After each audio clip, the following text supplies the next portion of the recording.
श्री शिवाय नमस्तुभ्यम दोस्तों। हर हर महादेव। कैसे हैं आप सब? स्वस्थ और सुरक्षित होंगे। दोस्तों, आजकल हिंदू धर्म में बहुत ही ज्यादा संशय की स्थिति बनी हुई है। हर त्योहार दो पड़ रहे हैं, अधिकतर तिथियां दो पड़ती हैं। ऐसे में प्रश्न आता है कि आपको प्रदोष व्रत कब रखना है? 15 मार्च मंगलवार या 16 मार्च बुधवार? नहीं, प्रदोष व्रत आपको 15 मार्च को ही करना है, क्योंकि प्रदोष व्रत में सबसे ज्यादा महत्व होता है प्रदोष काल का, जो 15 मार्च को पड़ रहा है। 1 बजे करीब 15 मार्च को प्रदोष आ जाएगा, त्रयोदशी तिथि शुरू हो जाएगी और 16 मार्च को लगभग 1-1:30 बजे के समय ही प्रदोष जो त्रयोदशी तिथि है समाप्त हो जाएगी। इसलिए आपको 15 मार्च को ही प्रदोष का व्रत रखना है और जो भी उपाय बताए जाते हैं 15 मार्च की शाम प्रदोष काल में ही करें। अब आप कहेंगे प्रदोष काल, जो प्रदोष पूजन का समय है वो कौन सा है? 6:30 से 8 बजे तक का समय बहुत ही श्रेष्ठ है प्रदोष काल में जो पूजन किया जा सकता है। इसके लिए मैं कुछ उपाय ऐसे बता रही हूँ। यदि बहुत ज्यादा कर्ज से परेशान हैं या और कोई ऐसी परेशानियां, आप धन की कमी से परेशान होते हैं, आपके ऊपर कर्ज पड़ गया है, तो क्यों होता है कर्ज? क्योंकि आपको आमदनी अच्छी नहीं हो पा रही, आपके पास धन की आवक अच्छी नहीं है। यदि आपकी धन की आवक अच्छी हो जाती है तो अपने आप ही आपका कर्ज भी चूक जाएगा और किसी से कर्ज लेने की आगे स्थिति भी नहीं बनेगी। मंगलवार 15 मार्च को आप यह उपाय कर लेते हैं तो आप मान कर चलिए कि यदि कर्ज बढ़ा हुआ है आप पर तो भी चूकने की स्थिति पर हो जाएगा, और यदि नहीं, आपके पास धन की थोड़ी कमी है तो वो भी पूरी हो जाएगी। आपको करना यह है, आपने सुन के रखा होगा कि गन्ने के रस का अभिषेक भोलेनाथ को बहुत ही प्रिय है।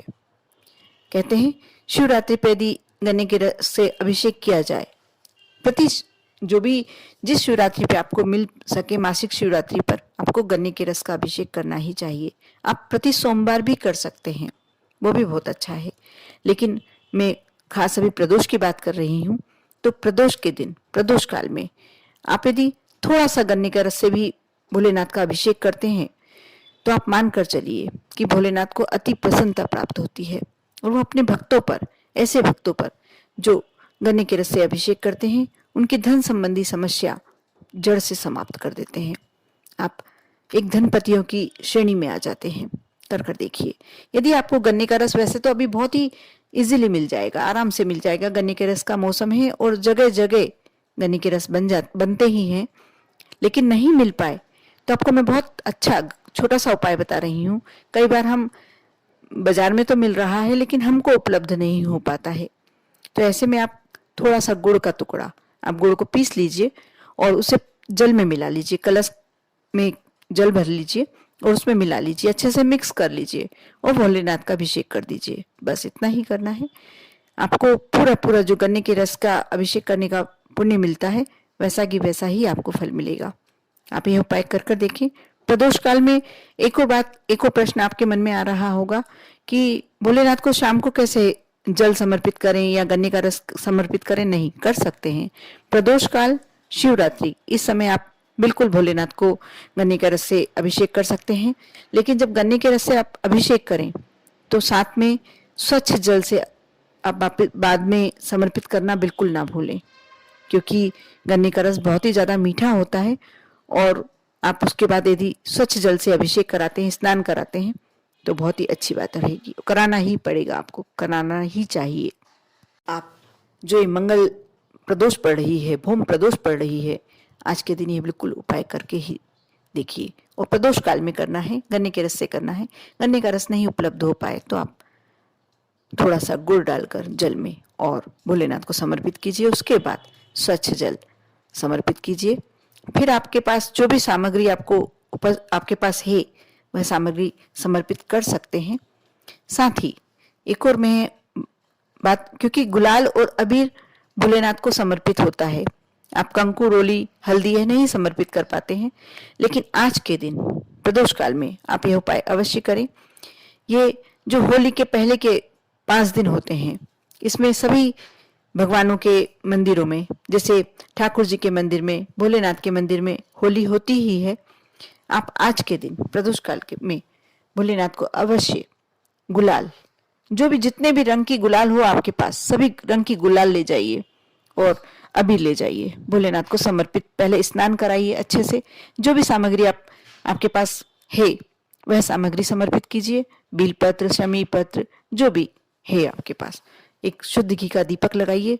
उसके बाद पूरे समर्पण भावना से, पूरी भक्ति भावना से, पूरे विश्वास की अंदर अपनी लहर जगाकर आप भोलेनाथ पर अच्छे से भोलेनाथ के साथ होली खेलिए। पूरा उनको रंग से सारोबार कर दीजिए। अब देखना आपकी जिंदगी कितनी रंगीन हो जाती है। आपके जीवन के जो भी शाह रंग है, आपके जो भी आपकी जिंदगी के कष्टप्रद दिन है, बिल्कुल समाप्त हो जाएंगे। कर देखिए।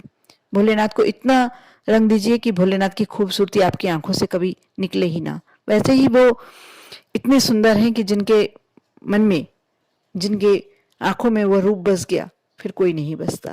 लेकिन आप जब होली के रंगों से उनको सरोबार करेंगे, उनके साथ होली खेलेंगे, उसके बाद आप भोलेनाथ को अच्छे से निरखिए।